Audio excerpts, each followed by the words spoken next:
Welcome to r/revenge stories, where you will hear satisfying revenge stories from 4 different subreddits. If you are new around here, please don't forget to subscribe to my channel because I upload daily content, and without wasting any more time, let's dive right in. And the first one is from r/PattyRevenge and is titled "Guy refused to pay us after cleaning up leaves, we put them back." My husband and I were starting a lawn care business. We needed money and this older guy said he would pay $20 to clean up his leaves as he had a bad back. I did not think it was worth it, but we were broke and it was a small yard. So we spent about 1 hour cleaning it up with backpack blowers, got it to the curb. It looked really good for how little we were getting paid. We go to get paid and his daughter hands us water and is holding the money. The mom is yelling in a different language, then the dad's on speakerphone saying we need to bag it and haul it away. We say that's not what we agreed to for $20, that it would not even cover the cost of the bags.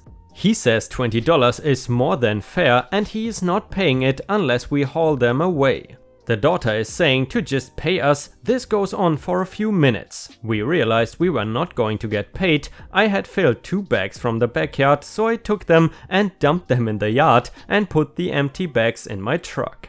I set the water on the porch. We then used the backpack blowers and blew all the leaves back into the front yard. Some got on the porch and flower beds and left. The guy called us and said we were horrible people and if we did not clean it up again for free, he was calling the police. We hung up and blocked him. Supposedly he called the police, but they never contacted us. You know guys, that reminds me, a couple of months ago, my grandma contacted someone to cut down a tree in her garden. And honestly, I was kind of shocked to hear how much that guy said it would cost to basically get rid of the leaves. It was around $200 to $300. And by the way guys, please tell me in the comments if I should keep this structure of first reading Petty Revenge, Regular and then Pro Revenge and so on, or if I should just put the best story first, so basically not care about the order.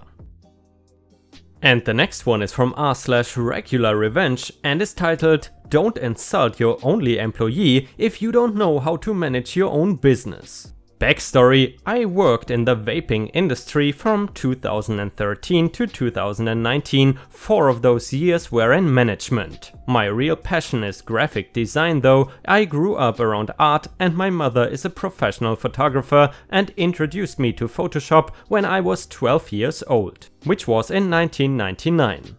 I learned by dissection and by hands-on experience. I never went to school for design, I just learned from others in the field and by studying what was being done. Needless to say, I considered myself just shy of a professional in design by my mid-20s. I took those skills in design and advertising and marketing to every retail job I have ever had, and it has served me and my employers very well. The job: 3 years into my career in the vaping industry, my girlfriend, now wife, had found a job out of town and I moved with her. She makes a lot of money, so she leads the way. I soon found a job in a newly established vape shop and was hired as the manager and graphic designer. My resume was a beautiful full-color creative piece that easily fit into my already respectable portfolio. It was clear that I knew what I was doing and I had the references to back it up. Unfortunately, there were a lot of red flags that I should have picked up on from the very beginning, but I am a naturally trusting person, sometimes to a fault. Red flag number 1, the owner did not know much of anything about the industry. He had started vaping 6 months prior and decided he liked it enough to open a shop. If anyone here was/is a professional in the industry, you know as well as I do how bad of an idea this is. This is an industry where Crash Course 101 does not cut it for product knowledge and sales methods. Product safety, usability and product fit all take considerable research to know well enough to sell them competently. Red flag number 2, I asked for $12 an hour, which I felt was more than reasonable to be the only employee, manager and graphic designer for a franchise vape shop. I was offered $10 per hour, but you will be working 50 hours a week, so that comes out to about $12 per hour. Hint, it does not. I needed the job, so I took it and immediately got to work learning the products on hand and figuring out what graphics corporate would let me use and how I could use them.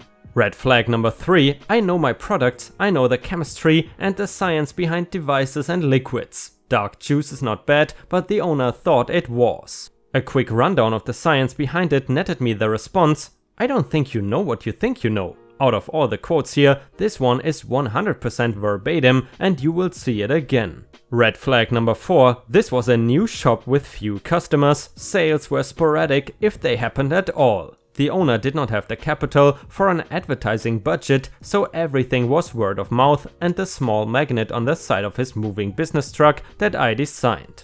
Despite how busy the owner was with his moving company, he always seemed to have time to watch me make sales on camera remotely.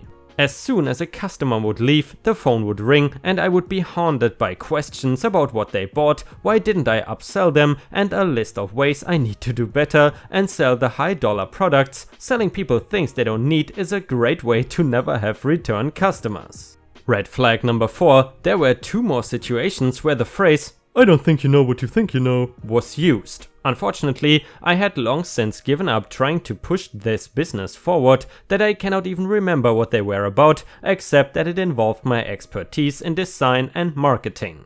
Now for the revenge and aftermath. After the 3rd time that was said to me, I slapped my key down on the table, informed him that he would do well to never say that to anyone else, and I walked out for good.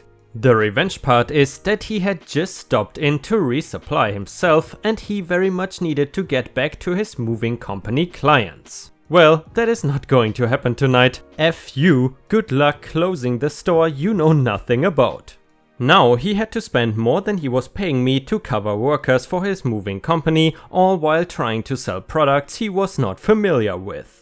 A couple weeks after I left, the front windows were smashed and everything was stolen. I had nothing to do with this, it was a crappy part of town and this happened a lot in the area. The windows were boarded up for a couple weeks and he bought new product. Then it happened again, still not me. 3 weeks after that, he was locked out for non-payment of rent and wound up having to pay some hefty fines to corporate because he signed a 5-year contract and only lasted less than 6 months. All of this could have been avoided if he had heeded my advice and simply let the manager manage the business. I even mentioned the lack of security measures that caused the break-ins.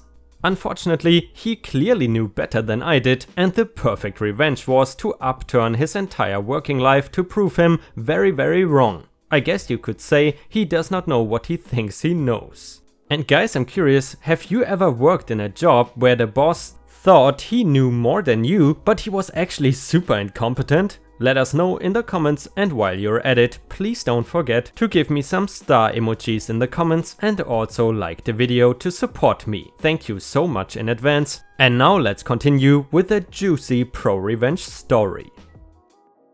And the next one is titled $25,000 plus revenge on my slumlord. So, a few years back, my family went through some pretty horrible stuff and ended up moving into a trailer park. It did not look too awful as far as trailer parks go, and it was barely cheap enough to afford at that time, so we swallowed our doubts and moved in.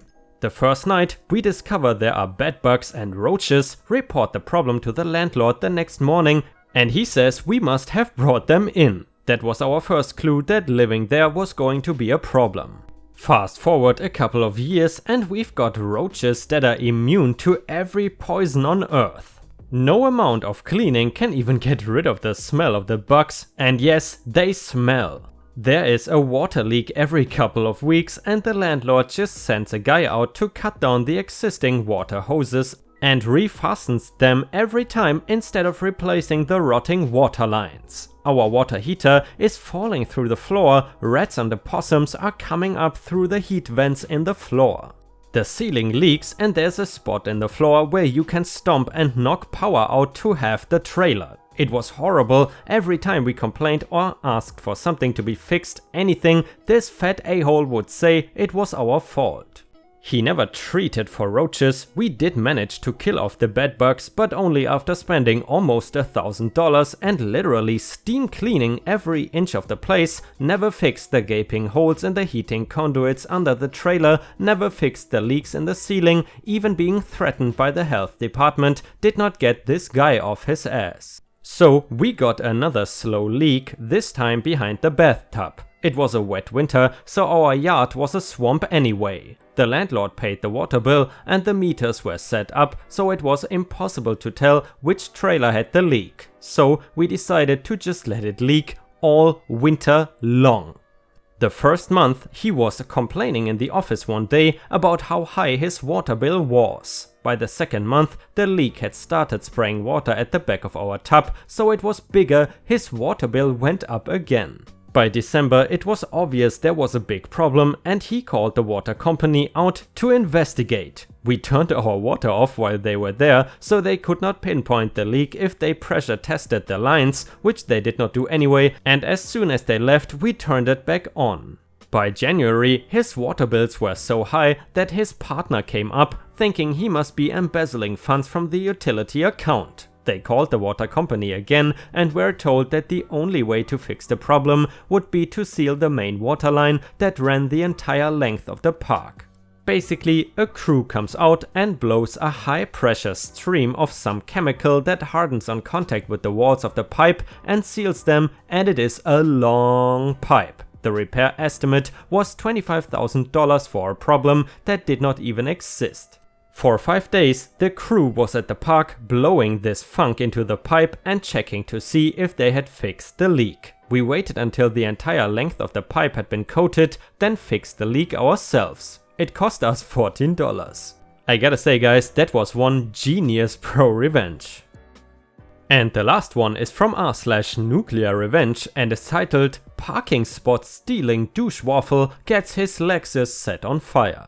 While not as nuclear as some stories I have read, proportionate to the crime, I would say this counts. Set the Wayback Machine to the year 2000. I'm living in a crappy apartment over a storefront, so parking was limited. Now this was the middle of winter and I did not have a car at that period in my life, but my girlfriend at the time did.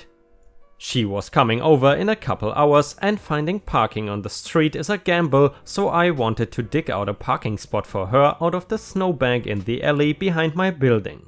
I did not own a snow shovel, so using a hammer, old plastic ice cream bucket and my bare hands, I dug out a chunk about 3 meters by 2 meters by 2 meters to make room for her to park. I don't know if you can appreciate how much snow that is, but it was a lot of work, especially considering my lack of proper equipment. This is not fresh fallen snow either, this is a snowbank packed by a plow. Practically ice, but whatever, we do crazy things for love, right? But apparently I had too much faith in humanity.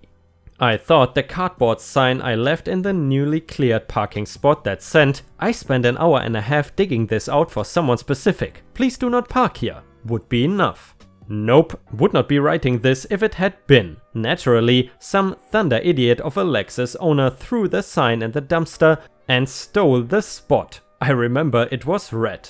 I was gonna post a link to a picture of a car that resembles it, but A, I see the rules prohibit links, and B, it is kind of irrelevant anyway. I had not told my girlfriend about my plan to dig out the parking spot, mostly because I did not want to look like a wuss if it was too much work and I gave up. So I just stood on it, imagining all the things I could do. My girlfriend ended up finding a spot on the street a block away and we had a good evening anyway. She had to work the next day, so she took off around 2 AM and I stayed up until maybe around 4 AM. The car was still there and I was still pissed. By this time all the bars were closed, the neighbors were asleep and the streets were quiet. Could not ask for a better opportunity to ruin someone's stuff. I went outside with a bottle of anhydrous isopropanol I kept around as a solvent, doused the car's tires and set them on fire. I nabbed the cardboard sign from the dumpster and used it to quickly scrape the snow and cover my tracks, then took it back inside with me. No point leaving evidence behind. Over the course of the next few minutes I heard poof, blang, poof, as the tires burst one by one. I had honestly expected the whole car to go up in flames, but each burst was apparently forceful enough to put out each individual tire, as well as blast out a sizable divot in the snow pack. Nothing happened until the next day, but police were eventually called. They were knocking on doors asking if anyone saw something.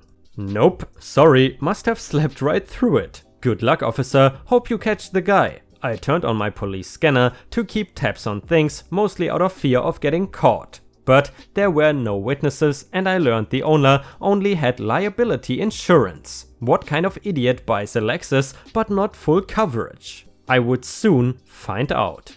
When I went outside to survey my handiwork under the guise of taking out the trash and being a curious resident, oh man, yeah, that guy was gonna need to get his whole car resprayed.